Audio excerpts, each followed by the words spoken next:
paninda ko sir is a new touch. Masin lang og di ka aware, but it's a new touch.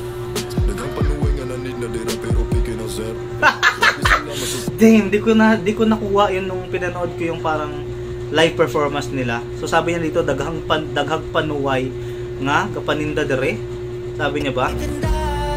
Paninda ko sir is a new touch. Shit. Masin lang og di ka aware, but it's a new touch. Daghang panuway nga nanid na dira. Daghang panuway nga naninda dire pero peke na sir. Para sinasabi niya, maraming mga buwiset na nagtitinda dito pero mga peke yan sila. Eh bale peke yung binebenta nila. Damn, the double meaning. Can you get it? Can you get the double meaning? Maraming nagtitinda dyan ng iba ding mga paninda. Meaning madaming iba dyan na nagpapakita din ng mga, you know what I feel, di ba? Parang pero peke yan sila, di ba? Damn.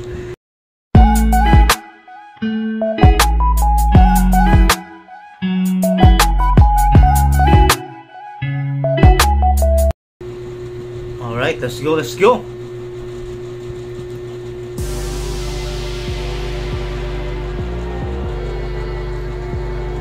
Okay, kalakal. SB19 featuring Glock 9. Tingnan natin yung mga kalakal, no? Kalakal means, ano ba yung meaning ng kalakal? Parang naalala ko dati sa unang parang kalakalan. Parang, yan! Kalakal yan. Sarap buti bakal yan, pagka, ano. Nung dati pala yung kalakalan, di ba, nagpapalitan ng kalakal. So, mga bagay, ganoon ba yun? Mga bagay na may kaukulang presyo o halaga, 'di ba? Ganun. Nandun yung logo ng 18, no? Ang daming mga doon, SB19 logo, Glock 9 doon nakalagay, mga merch doon, pagtatag. Okay, so napakaraming mga Easter eggs na makikita dito. So, tuloy tayo sa kanta.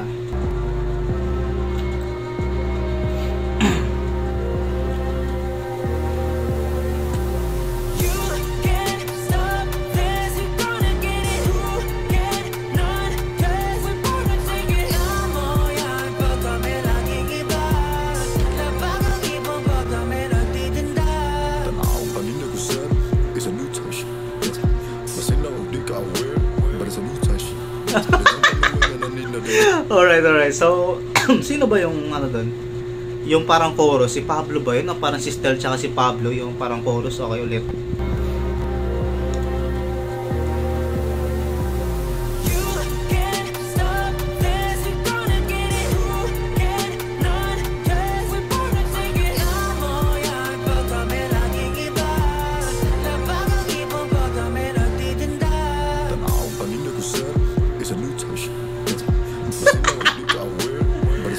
Alright, pre, dito kitang-kita mo na this is ito yung tawag nito, yung style ika nga ni Philip, no? Kitang-kita mo talaga walang rap dyan or mga hindi sila binibigyan ng artistic freedom. Talagang kung sino yung individuality, kung ano yung individuality nila dito, makikita mo talaga. Kasi ganito yung mga kanta ni Philip, no?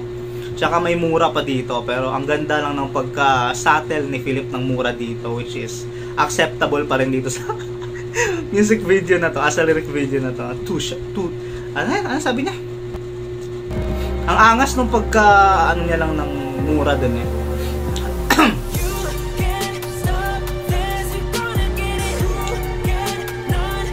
We're gonna take it pag kami laging iba.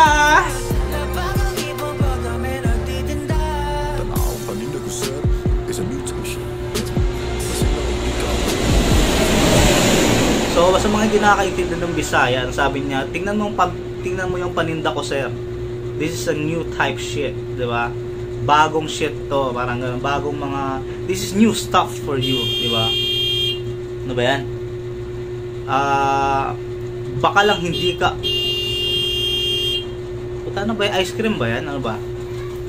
Baka hindi ka aware, this is a new type shit. Yan ang sinasabi niya. Baka lang hindi mo kaintindi yung iba eh. Tsaka yung low notes niya.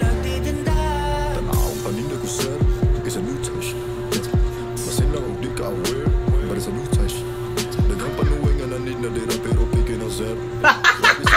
Di ko nakuha yun nung pinanood ko yung parang live performance nila. So sabi niya dito, daghang panuway nga kapaninda dere. Sabi niya ba? Tanang paninda ko sir is a new Oh touch. shit. Masina og di ka aware, but it's a new touch. Daghang panuway nga nanid na dira.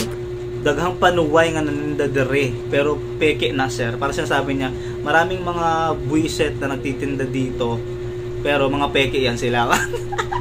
Eh bale peke yung binebenta nila. Damn, the double meaning. Can you get it? Can you get the double meaning? Maraming nagtitinda dyan ng iba ding mga paninda. Meaning madaming iba dyan na nagpapakita din ng mga, you know what I feel, di ba? Parang, pero peke yan sila, di ba? Damn. Tamang subtle diss lang si Master Philip dito, no? Tanang paninda ko sir is a new touch. Masina og di ka aware, This but is it's a an new touch. Daghang panuway nga nanid na dira. pero peke na sir. Sabi sila masuko pag makita nila ikaw nagpaka-real. Nakarinig ka na ba ng kwan? Oh, wait lang. Master Ja na agad, no? Sabi ni Master Philip doon, Master Ken, Philip tuloy na ano, kasi si Philip yung na ano basta mga dis si Philip yung naalala ko. Sabi lang dito na madami daw nagagalit pag nagpapaka-real siya, 'di ba? Yun yung meaning nga. Daghang panuway nga nanid na dira pero piki na sir. Sabi sila masuko pag makita nila ikaw nagpaka-real. Nakarinig ka na ba ng kwan? Yung nag-rap ang isang di makapasok yung lugar. James, Justin, nakarinig na ba? Parang triple time yun eh. Nakarinig na ba? Triple time yun, hindi yung double time kasi may rap kasi, yung rap kasi na normal lang. Ikaw ang da. Tapos yung double time medyo mas mabilis doon. Pero yung triple time parang ganito eh. Kasi yung double time kasi parang sa tempo parang ikaw ang nakita. Double time taba. Ito naman, di ba? Parang triple time. Mas mabilis pa sa double time literal. Lumabas ang rapper na Justin dito. Damn. Daghang panuway nga nanid na dira pero piki na sir. What? Sabi sila masuko pag makita nila ikaw nagpaka-real. Nakarinig ka na ba ng kwan? Oh? Yung nag-rap ang isang di makapasok pinggan. Nakarinig ka na ba ng kwan? Diba? Napakabilis. Triple time yung tawag doon, pre. Ha! Okay, tuloy Master Ja. But it's a new touch. Daghang panuway nga nanid na dira pero piki na sir. What? Sabi sila masuko pag makita nila ikaw nagpaka-real. Nakarinig ka na ba ng kwan? Yung nag-rap ang isang di makapasok pinggan. Boss nga'y anghel pakinggan, mga salita'y nakikipagsuntukan. Kakaiba, di makakailang, kakainin mo lahat ng mga salita. Masarap, di ba? Di ka magsasawa. Nunukin mo na lang, tama na ang kuda. Binurasin na na, pero di mo pa rin kaya isuga. Nawala din nila kami, nagsimula lahat kumaya. Damn, with the burning words from Master Josh right here. Napaka-angas tong pagpasok nung flow niya. Iba-iba sila eh. Yung una kay Master Philip, Master Ken, maganda yung kanyang yung tono ng boses niya, napakababa, which is known, ganun talaga yung boses niya. 'Di ba? Napakababa. Tapos kay Master Ja doon, he showcased a talent that I didn't know he had. He had. Basta mayroon siya noon. Ganun na 'yon. Napakabilis nung dila ni Master Ja doon triple time. Tapos biglang pumasok tong flowy stuff ni Master Josh dito. Napakaganda eh. Ang ganda nung flow na 'yon eh. Napakaangas eh. Kainin mo lahat ng mga salita. Masarap, di ba? Di ka magsasawa. Dunukin mo na lang. Tama na ang kuda.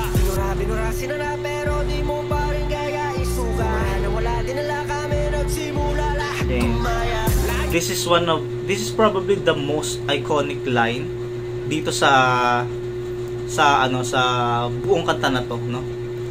This is the hottest line, the most iconic line that I've been wanting to say. Kung meron man ako masasabi sa mga haters ng SB19, no? Yun yung sinabi ni Master Josh. Eto. Okay mo ulit, Master Josh, tell them. Yeah. Nakarinig ka na ba ng kwan? Yung nag-rap ang isang di makapasok pinggan. Boss nga'y anghel pakinggan, mga salita'y nakikipagsuntukan. Kakaiba, Di ba kakaila? Kakainin mo lahat ng mga salita. Masarap, di ba? Hindi ka magsasawa. Nunukin mo na lang, tama na ang kuda. Binurasin na na, pero di mo pa rin kaya isuga. Nawala din nila kami, nagsimula lahat kumaya. Kami nagsimula lahat gumaya, man. That line, that line is a killer, man. Iyak. Yung linya lang na yun eh. Iyak na lahat ng mga haters, man. Mga doubters, mga haters. Because hindi mo may pagkakailayo, di ba? You can argue na mas magaling tong idol mo kaysa sa SB19. Pero you can never, you cannot you cannot argue with the facts eh. Kasi yung talent subjective yan. Kung trip mo yung ganito, silang artist na ganito, kasi mas trip mo sila, subjective yun. Meaning, you have a choice. Kung trip mo sila, kung sila gusto mo, okay yun, wala namang problema dun, diba? Wala namang problema. Pero if you're talking about facts, totoo naman kasi sila nagsimula, lahat gumaya, diba? Diba? If you're gonna talk about facts, because facts don't care about your feelings, you freaking snowflake. Diba? Kayo to may kasalanan, mga basher, kung bakit. So take it. Diba? Tuloy. Lahat ng mga salita, masarap diba? Hindi ka magsasawa. Tunukin mo na lang, tama na ang kuda. Binurasin na na, pero di mo pa rin kaya isuga. Na wala din nala kami nagsimula. Lahat gumaya. Laging binibilan, kahit nga hindi magbenta. Paano ba kaya Ako ibubuga. Teka lang sandali, tumigil ka at titigan ako sa aking mga mata. I did not expect na yung bias ko ang pinaka, alam mo yun, si style dito, yung, kunwari, ako, rapper ako, no, we use this kind of flow, choppy flow, kapag nagra-rap kami, lalo ako when I make songs, when I make rap songs, maraming beses ko na tong nagawa tong ano, kaya pag nung napakinggan ko to, itong part ni Master Style is, nakaka-proud, alam mo yung pakiramdam, kasi hindi naman siya parang nakilala ko si Stel na parang rapper type eh. Pero itong rap niya na to, para talaga to sa mga, alam mo yung mga pioneer, alam mo yung mga nagra-rap talaga. Kaya sobrang proud ako dito. I expected Pablo na akala ko siya yung parang mag-rap ng ganito na parang rap type of shit talaga. Pero kay Master Stel ko siya narinig, which I'm very proud and I'm very happy. Kaya siya nga yung bias ko. Pero lahat sila magagaling, iba-iba lang style. Pero yung rap flow talaga, ito yun, kung sa normal lang na rap, no? So, this is really nice for me, napakaangas. Ito yeah, sa unang tingin pa lang kala mo na nawala akong ibubuga. Diba? Napakasakto nung ano nung tugma eh. Sa unang tingin pa lang kala mo na nawala akong ibubuga. Ano sunod? Alam ko na agad, no? Kasi nga, sukat na sukat eh. Sa una pa lang, pag binilang mo yung syllables, halos alam mo yun, ganun yung rhyming rhythmic pattern yan eh.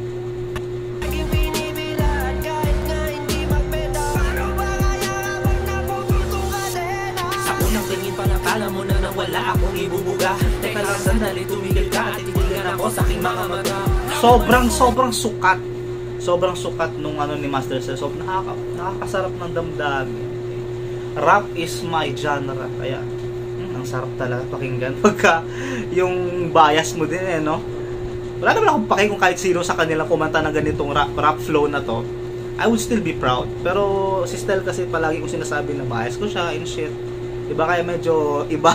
Ang saya lang kasi palagi ko siya nagkumipirit, diba, guess mo yung point. Hindi ako porket bias o hindi, kasi nga palagi naman natin siya naririnig na bumibirit ng mataas na mataas. Kaya sobrang happy ako na meron ding time naman na para sa puso ko naman. Still, thank you, diba? Let's go.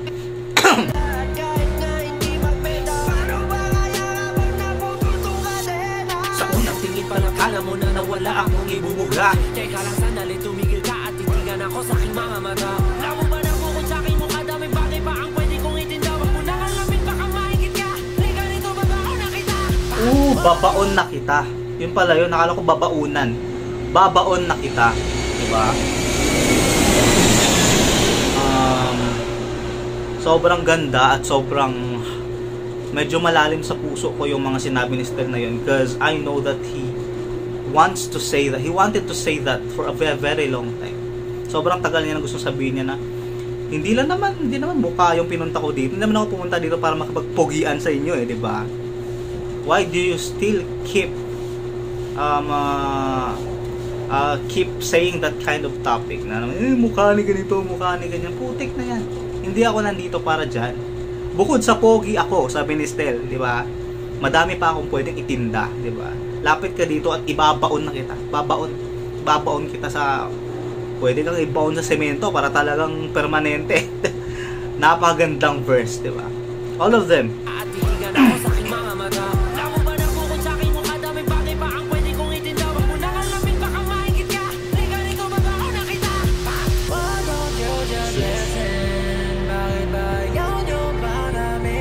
Pablo to.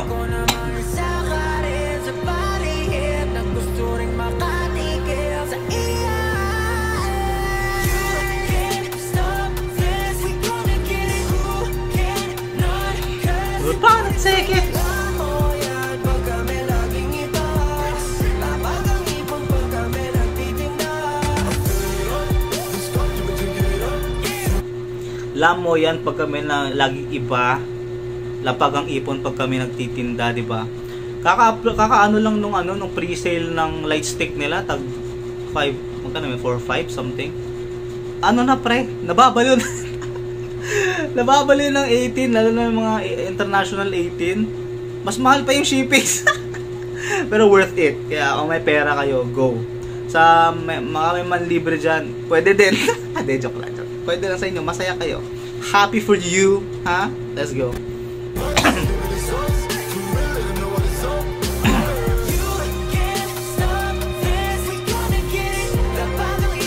Kami nagtitinda. Bawat tunog na pinipinta, hindi mo ito maiinda. Parang patalim na tinara kaming pinadana, kadamang-dama mo na. Dala namin pag kami ang parating, tulad ng isang pinagbigyang hiling. Makikita na lamang ang iyong sarili na sumasang-ayong umiilahi. Makikita mo na lang ang sarili mong sumasang-ayon at umiiling. Diba? Yung mga haters while listening sa mga bagong luto ng SB19, yung mga haters, medyo skeptical sila. Alam mo yun, parang ayaw nilang aminin na isa sila sa mga palihim na gustong tumikim sa ihahain, sabi ni Master Pubs. Sabi naman ni Master Glock 9, hindi na lang nila napapansin na sa nakaka-hate nila, kasi yung hater naghihintay din ng bagong may issue, di ba? May mapapakinggan para bigyan nila ng negative feedback. Sa kakahintay nila sa paninda ng SB19, di nila napapansin na paano na silang umiiling na sumasang-ayon na din sila, napapaano na sila sa beat, di ba? Mga silent na supporters din kasi sila. Ayaw nilang aminin di ba? Hindi naman namin inaangkin na mas magaling kami, di ba? Kasi natural lang yan na kung idol niyo yung doon, kung sino man yung idol niyo, para sa inyo mas magaling yung idol niyo. Huwag niyo ipamukha sa amin yun. Kasi para sa amin mas magaling yung SB19, di ba? Di support yung trip niyo. Wala na kami pake sa inyo Kaya namin to nang kami. Di ba? Huwag lang mag-away-away, walang pamukhaan na kami yung mas magaling gano'n. Kasi subjective yung shit na yun. Di ba? Wala sanang away-away kung ganun lang di ba? Dapat guess niyo yun na natural mas magaling yung sila kung sino yung napili nyo sa SB19. Kasi sa amin din naman, ganoon din yung perspective namin, POV namin, mas magaling SB19 sa trip nyo. Di, let's agree to disagree, di ba? Ganoon lang yun di sana masaya lahat. Di yung kung i-kontra nyo kami, wala kayong magagawa, nandun kami dito kayo, nandun kami. Para third floor na kami. Kaya wala kayong magagawa sa facts. Kami naglatag ng daan. Diba? That's it, man. I'm sorry if I hurt your feelings, baby dear, but that's the real shit. That's the truth. Okay, tuloy. Tumaiina, parang patalim na tinara kaming pinadana, kadamang-dama mo na. Dala namin pag kami ang parating, tulad ng isang pinagbigyang hiling. Makikita na lamang ang iyong sarili na sumasang-ayong umiiling. Tinangulit pa ang lumaang panahon, naming alulong, di makukulong sa kahon. Tumatagundong na parang gulong ng pison sa isang tugon, ay tumatalon sa balon. Kami lamang at wala nang iba pa, itaya mo na lahat ang kayang ikasa. Wala nakaharang at di namin kayang daanan, kasi mapapalaba kaya na dapat na alam mo na. Wala makaharang, pre.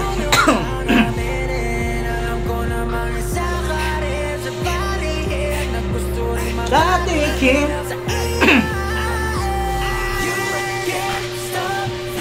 Gotta get it. Not just for 1 second. Pag kami laging iba. kami nagtitinda.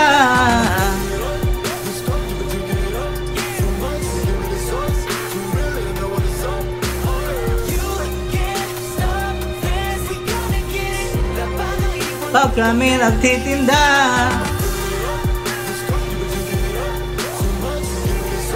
Too real.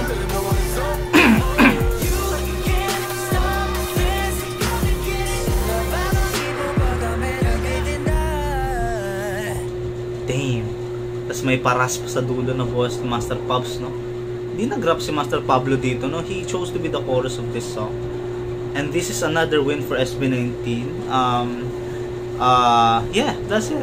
I don't know how to put it, but I'm really happy na nilabas nitong kanta nila, tong kanta nito. And I hope they sing this in all of their concerts because they deserve to shout out all of their accomplishments kasi pinaghirapan nyo yan, mga master, no?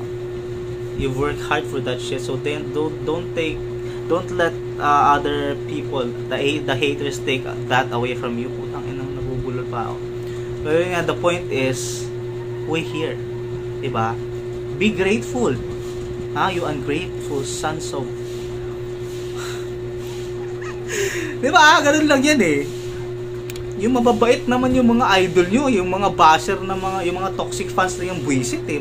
Tropa naman, magtutropa naman lahat sa P-pop eh. Yung mga fans lang na mga sarap kaltukan na mga toxic shit eh. So yun lang, maraming sa panonood. See you next time. If you like this, subscribe. Maraming salamat. This has been Curb Speech and you have been amazing.